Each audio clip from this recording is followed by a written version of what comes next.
We're right next to the boat, so how is this obviously different from any other keelboats out there? Well, good question. Let me give you an example. You see this thing over here? Yep. We call it the granny bar. And the reason is that quite a lot of small boats, you are hiking, you are sort of stretching your body out for the weight. On this one, what we wanted to do was to stop people from using their weight to help the boat speed, make it less important whether you were heavy or very athletic. So we wanted to put a limit to where people could sit so that it would be less influential on the boat speed. So everybody has to sit inboard with your legs inside the boat.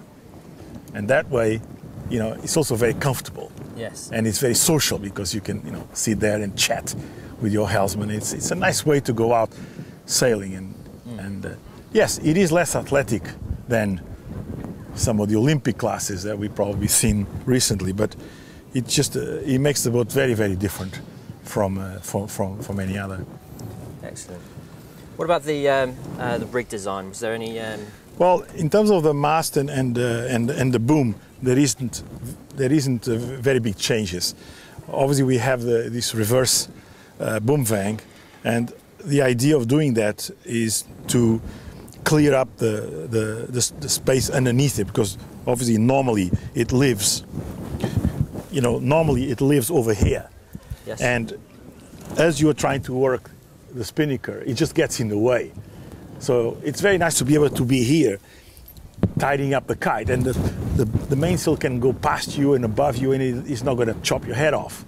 So this was invented for that purpose. Nice. And now you see it in a lot of other boats, but it just creates more space, and it makes it very practical. So that's another little thing which is different from the others. What about the actual design of the spinnaker then? Obviously the Espy's got an asymmetric spinnaker, yeah. So why not a symmetrical spinnaker? Well, I think basically we wanted to create a boat that went as fast as possible without making it too difficult to sail. And what tends to happen with a symmetrical spinnaker is that it's more unstable, and as it's more unstable, you know, it's harder to sail downwind. With an asymmetric, you sail harder angles closer to the wind, yeah. And it's very fast and relatively more stable than with a great big symmetrical spinnaker. You know, and I guess it's also quite fashionable now to have such a sail. But above all, it just gives you much more speed and easier to handle. Brilliant. So, and all of the actual original designs, things like the engine going down into the hull, was that all part of like the design brief, or was that something you brought in later? Yeah, we wanted to have a little engine that you see everybody using here, mostly to make it easier to go in and out of your yacht club and your harbor, whatever you sail out of. Sure.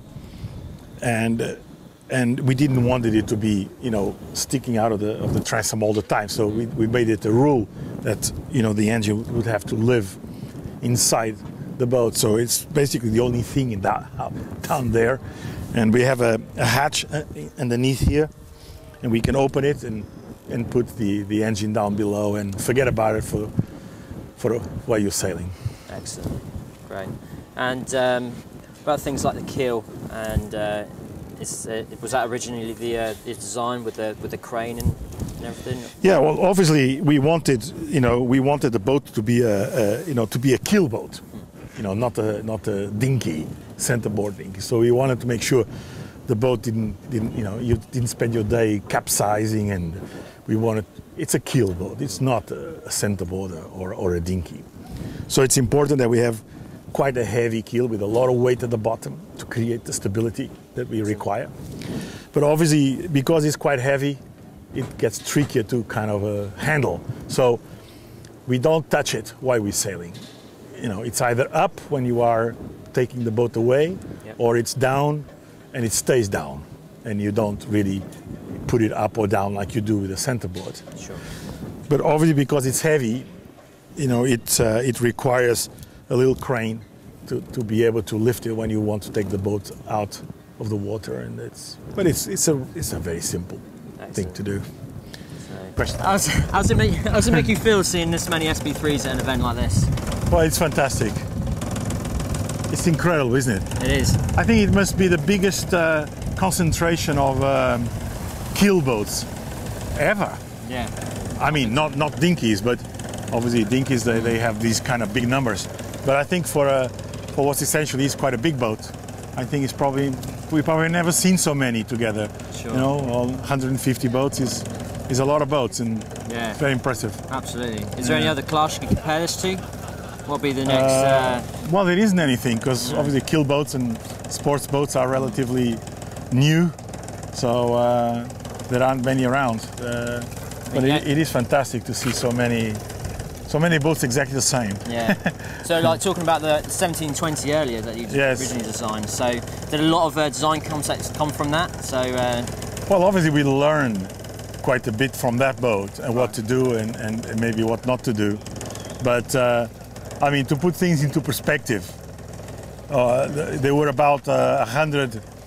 You know, to put things into perspective, they were about, I think, 190 or so 1720s built. Right. And there's already, you know, 550 SB3. So I mean, this boat is on a different league to that one. So it's sort of, it took things onwards where they left off. Sure. So I suppose that's what Laser's good at, really, looking at their original Laser. Yeah, of course. You know, it's a company with a lot of experience in the small boats, and obviously makes a big difference.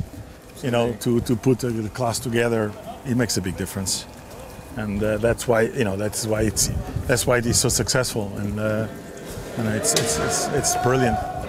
So, what do you think about the location for the first World Championships?